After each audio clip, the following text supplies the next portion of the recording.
문재인 정권에서 가장 조져놓은 것이 무엇이냐? 라고 꼽으면 우리는 뭘 꼽겠습니까?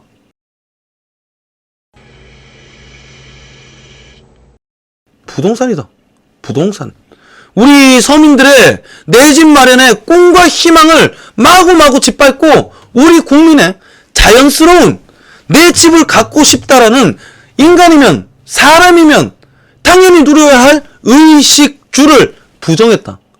야, 너희 서민 새끼들이 집 가지려고 하는 거는 탐욕이야. 왜 집을 가지려고 그래? 집 가지려는 너희 욕심이 잘못된 거야.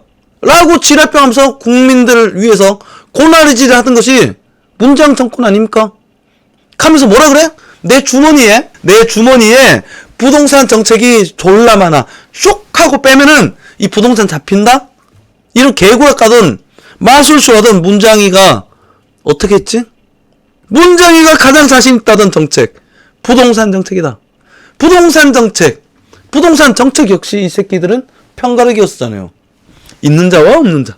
없는 자가 집을 못 사는 이유는 있는 새끼들이 다 갖고 있기 때문에. 그럼 있는 새끼들이 집을 팔면 없는 새끼들이 집이 생긴다. 미친 논리야. 그래서 있는 새끼에게 세금을 때리겠다. 그러니까 없는 새끼가 어떻게 돼? 쫓겨난다. 없는 새끼가 월세가 오르는 거야. 세금을 올리는 만큼. 그러니까 졸라 살기 불안해진다. 자, 그런데 요게 본질이에요. 투기꾼이 집값을 올린다는 개논리는 최현승님 죄송합니다. 오늘 분량 조절 조금 실패했어요. 이따 저녁이 조금 짧아지려나? 여튼 뭐 얘기하려고 말았지? 요 새끼들이 지금 요러고 나서 뭐라 하냐? 청와대, 문재인 정부 주택 공급 기반 마련에 최선을 다했다. 야, 우린 잘했어. 우린 잘했기 때문에 다음 정부에서 빚을 받을 것. 박수현 수석, 문재인 시정연설 부동산 언급 적은 건 민감한 시기에 영향을 미칠 수 있었어. 미쳤어? 미쳤어? 부동산 언급이 적은 건 민감한 시기에 영향을 미칠 수 있었어? 민감한 시기에 영향을 미칠까봐 너는 씨발 청와대에 이재명을 불러다 드린 거야? 미친놈들이다. 그리고 이번 정권에서 마지막 부동산 정권이 빚을 받을 거잖아. 부동산 정책이. 마지막으로 했던 대규모 부동산 정책이 뭐야? 4.22 대책입니다. 4.22 대책. 제가 부동산 업자 출신입니다. 저는 택지개발지구 물건도 많이 했었고 시행도 했었어요. 근데 이 새끼들이 지금 하는 건 뭐냐? 서울 시내에 택지개발지구를 짓겠다. 졸라게 빠르게 짓겠다. 3년 내에 짓겠다. 서울 시내에 30만 세대를 넣겠다. 하지만 규제는 더욱더 강화하겠다. 미친 소리다. 잘못된 규제 때문에 집값이 뛴 거잖아. 그죠? 잘못된 규제 때문에 집값이 뛰었다. 그런데 규제는 그대로 놔두고 집값을 잡겠다. 일단 이게 첫 번째 구라요. 두 번째 구라는 무엇이냐? 서울시 내에 택지개발 사업을 하겠다. 강제 수용해서 빠르게 진행하겠다. 지금 대장동 보시면은 저기 원주민들이 피켓 들고 아직도 시위하고 있어요. 우리 재산을 강탈하여서 우리 재산 헐값에 처분하고서 너희들 배때기 터졌냐? 화천대유에서 돈 퍼다줬냐? 요거 갖고 아직도 피켓 시위하고 있어요. 우리 택지개발지구 신도시 이런 데 생기는 데 가면은 전철이라는 까만 봉고차 있고 거기 비슷한 문구에 플랜카드들 막 붙여 있습니다. 성남시장 물러가라, 어디 시장 물러가라 하면서 막 붙어 있어요. 왜? 강제 수용 때문이에요. 강제 수용. 해당 토지를 공시가보다 조금 더해서 헐값에, 그것도 규제가 풀리지 않은 졸라 똥값에 그냥 강제로 수용하는 거야. 공공을 위한다는 명분으로. 그래서 다 쫓아내버리는 거야. 그러니까 있던 사람들은 벼락거지가 되는 거지. 그래서 우리 같은 애들이나 이제 저기 다른 애들한테 파는 거야. 그걸 딱지라고 그래요. 뭐 하여튼 이 얘기가 이렇게 진행되는데 택지개발주는 빈 땅이잖아. 국가 소유지가 거의 대부분이다. 그렇기 때문에 여기서 농사를 짓고 있거나 아니면 그린벨트 안에 살고 있는 작은 조합원이 굉장히 적다. 왜냐면 국유지니까. 근데 서울시 내에 요거를 진행한다면은 조합원이 정말 많을 거 아니야. 얘들을 밀어내겠대. 택지개발지구 보상이 끝나는데 보통 5년이 걸립니다. 길게는 8년도 걸려요. 그리고 아파트가 올라가는데 2년 반 정도 잡습니다. 첫삽 뜨고. 그런데 3년 내에 아파트를 공급하겠다? 졸라 빨리 공급하겠다? 진행하겠다? 그러면은 우리 서울 시민들을 강제로 막 수용해갖고 우리 서울 시민들의 재산을 뺏어가지고 여기다가 아파트를 막 집어넣겠다는 얘기 아니야. 여러분 가능한 얘기 같아요? 빈 땅에도 10년씩 걸린다. 택지개발지구 신도시가. 근데 서울시 내 3년 내 아파트를 그렇게 공급하겠대. 30만 세대를. 개구랍니다. 새빨간 개구라다. 그런데 다음 정권에서 혹시나 아파트 집값 내릴까봐 이 새끼들의 신이 내린 능력은 뭐야? 숟가락 꽂기. 다음 정권에 있지도 않은 물건에 대한 숟가락을 벌써부터 꽂고 있어.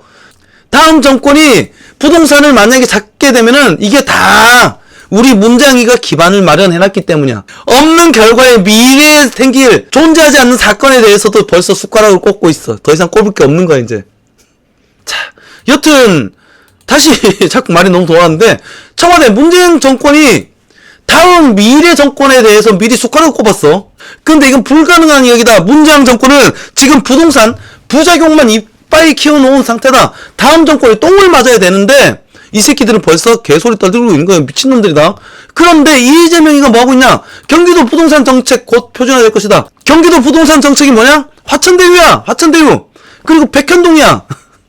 경기도 부동산 정책은 우리 국민의 재산을 강탈하여서 자신의 측근들이 만든 페이퍼 컴퍼니 자신들의 측근들을 우리 국민들의 재산을 강탈하여서 자신의 측근들을 뱉어지게 하는 것이 경기도 부동산 정책이다. 그것이 대한민국 표준이 될 것이다. 라는 얘기야 이재명은.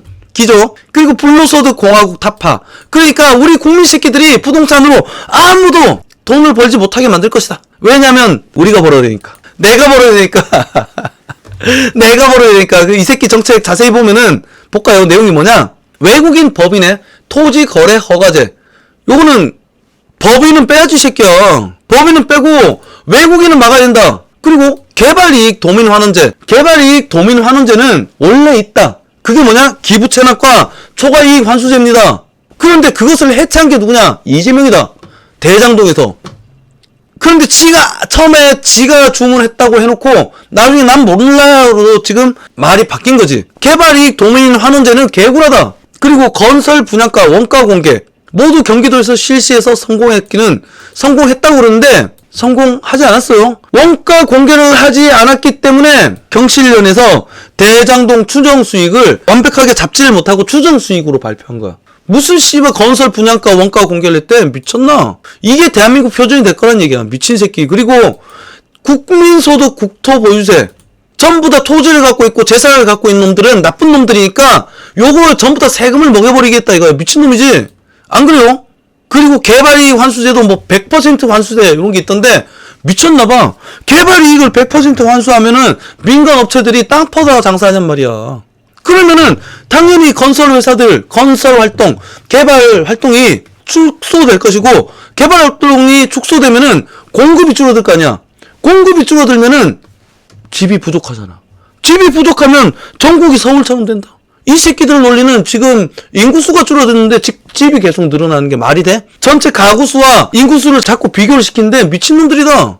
인구수는 줄어도 가구수는 늘어납니다. 그리고 지금 21세기에 맞는 우리가 살고 싶어하는 집이 있는데 지금 쌍팔년도 60년대 빈집들과 자꾸 그것도 숫자 안에 집어넣어서 탁상놈 펼치면서 지그들 방어를 하는 겁니다. 개구라를 까는 거고. 미쳤다. 그리고 송영길이도 뭐라 그래? 이 대깨문들을 위한 방송일 수도 있어요. 대깨문들 혹시 아까 그 새끼는 뭐야? 그 새끼 아직 보고 있나? 영수? 수준? 영수준아 보고 있어? 잘 봐. 송영길이가 문재인 정부 부동산이 과제라잖아. 그러니까 이재명 중심으로 계승 보완이란데 이 말은 뭐냐? 문재인이 부동산 정책 못했다야. 근데 대깨문들 너희들이 볼 때는 문재인 정권이 부동산 정책이고 뭐고 못한 게 1도 없는 거잖아. 다 잘한 거잖아. 그치? 그러니까 지금 이재명이가 문재인 정권을 까고 있는 거야. 오케이?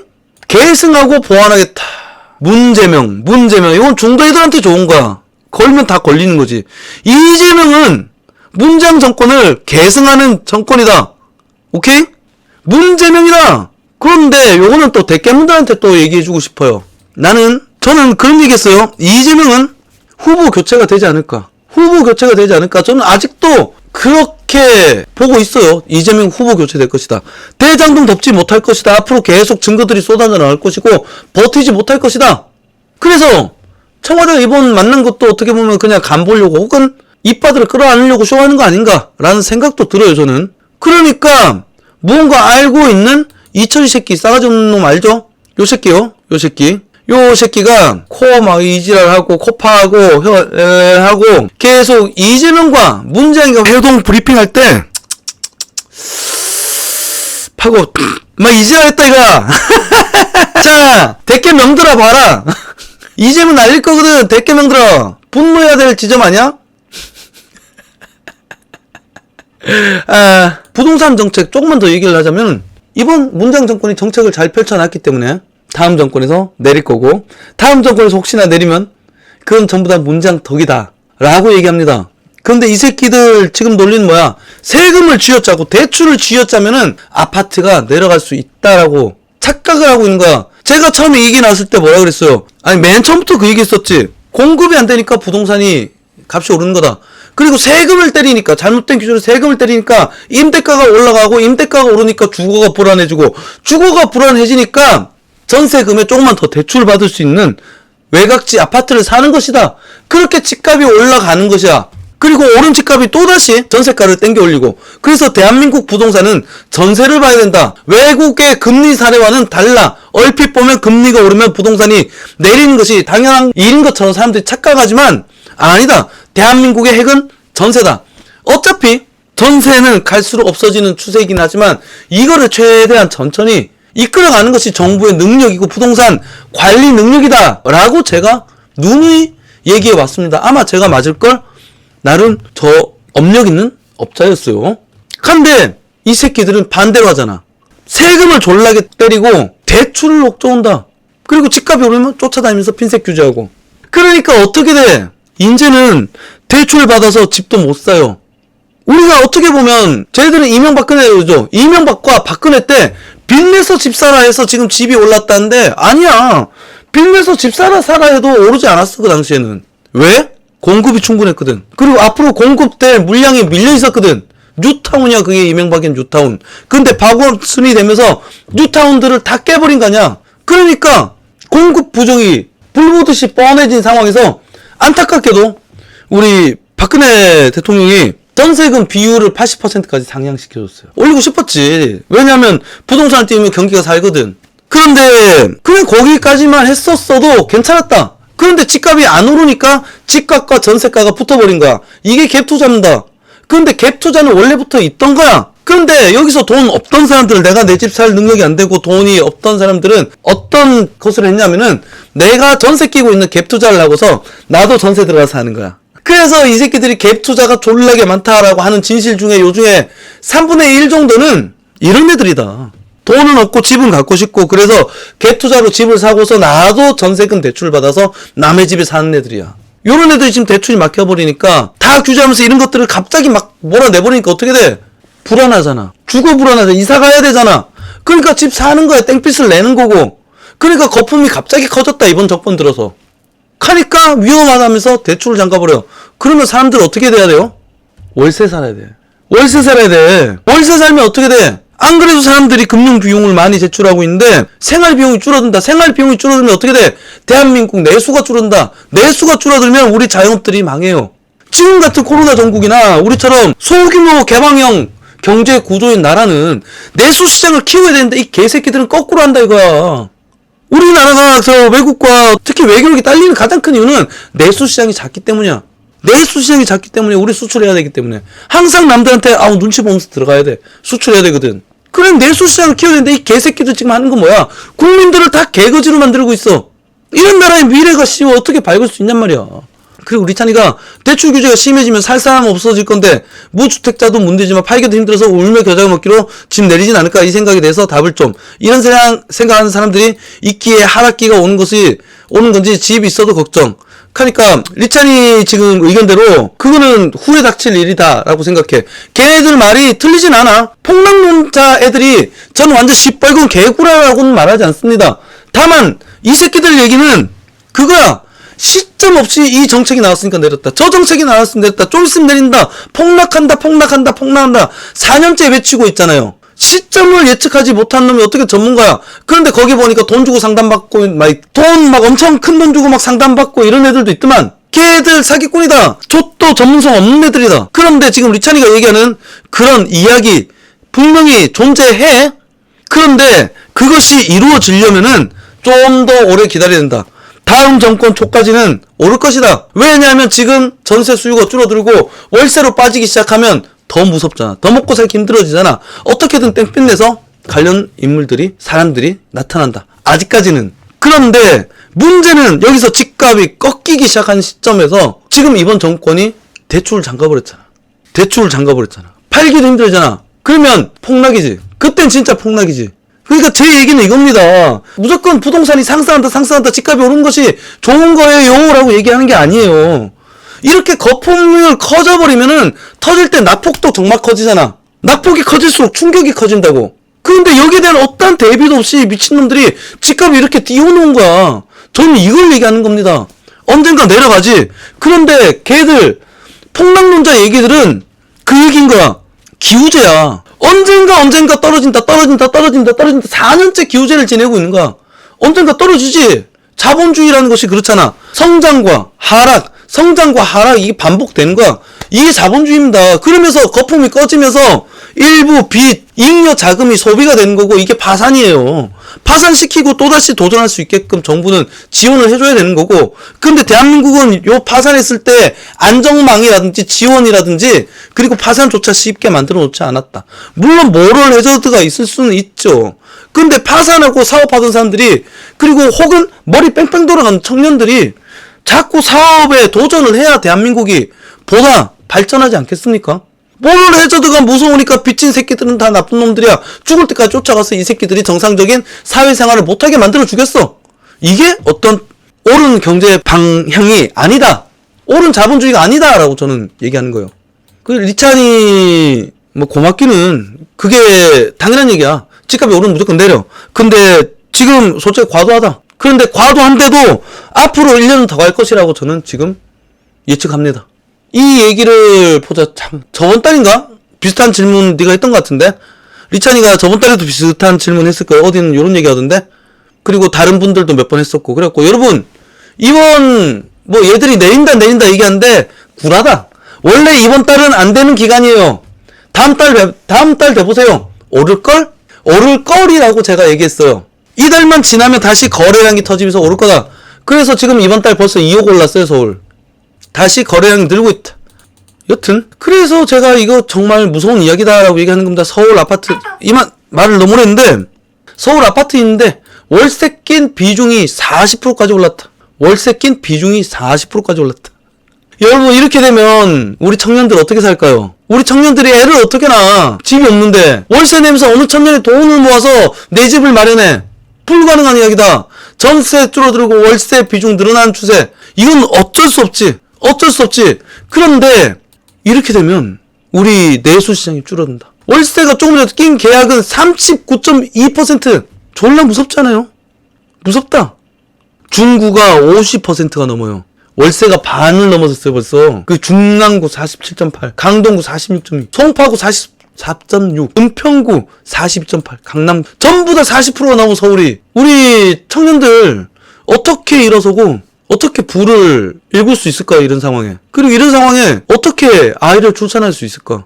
무섭다니까. 이거를 해결하는 방법이 있습니다. 규제를 풀란 말이야. 세금을 면제하란 말이야. 그리고 임대사업자를 키우란 말이야. 임대사업자가 많아지고 면세를 내주면은 임대 물량이 늘어납니다. 임대 물량이 늘어나야 임대료가 싸집니다. 임대료가 싸져야 집을 사고자 하는 욕망이 줄어듭니다. 왜냐면 내 주거가 안정이 됐거든. 내 주거가 불안해지니까 집값이 뛰는 겁니다. 사야 될 필요성이 생겼거든. 이재명 간첩 빨갱이 새끼님이 진짜 막막합니다. 내 나이 31살. 대통령 잘못 찍었어. 힘내십시오. 아닙니다. 청년들이 무슨 잘못 있어? 다 어른들이 잘못한 거지. 우리 어른들이 우리 청년들에게 잘못된 세상을 물려줬다. 우리 어른들이 잘못했다. 먹고 살기 바빠서. 저는 그렇게 생각해요. 그리고 개인적으로 그냥 얘기 드리자면 31살 얼마나 꽃닦고 좋은 나이입니까? 뭐든지 할 수 있고 뭐든지 될 수 있습니다. 응원할게요. 파이팅! 막막하지 않아요. 지금 당장 힘들고 모르겠지만 도전하십시오. 망하는 거 무서워하지 마세요. 어릴 때 도전하는 겁니다. 어차피 조금 지나고 나면 다 거기서 거기야. 다 거기서 거기다. 내가 대기업 생활할 거 아닌 다음에는 마음껏 도전하십시오. 응원할게요. 저도 지금 도전하고 있지 않습니까? 유튜브에. 제가 42입니다. 이재명 간첩 빨갱이 새끼님 파이팅! 힘내세요! 부동산 쉽지 않을 것이다. 쉽지 않을 것이다. 그리고 여러분들 집 지금 혹시나 살까 말까 망설이고 계신 분들이 계신다면 사십시오. 저는 아직 비싸지만 무조건 사라고 권해드리겠습니다. 사고 나면 어떻게든 버텨집니다. 세금은 떨어질 것입니다. 그리고 집이 없으면 정말 불안합니다. 정말 불안해집니다. 집값이 내리면 또 살 생각이 안 들지만 집값이 오를 때는 내 집이 없으면 정말 불안해집니다. 임대가가 오르면 내 삶이 팍팍해집니다. 그래서 내 집은 있어야 된다 라고 저는 이렇게 권할게요.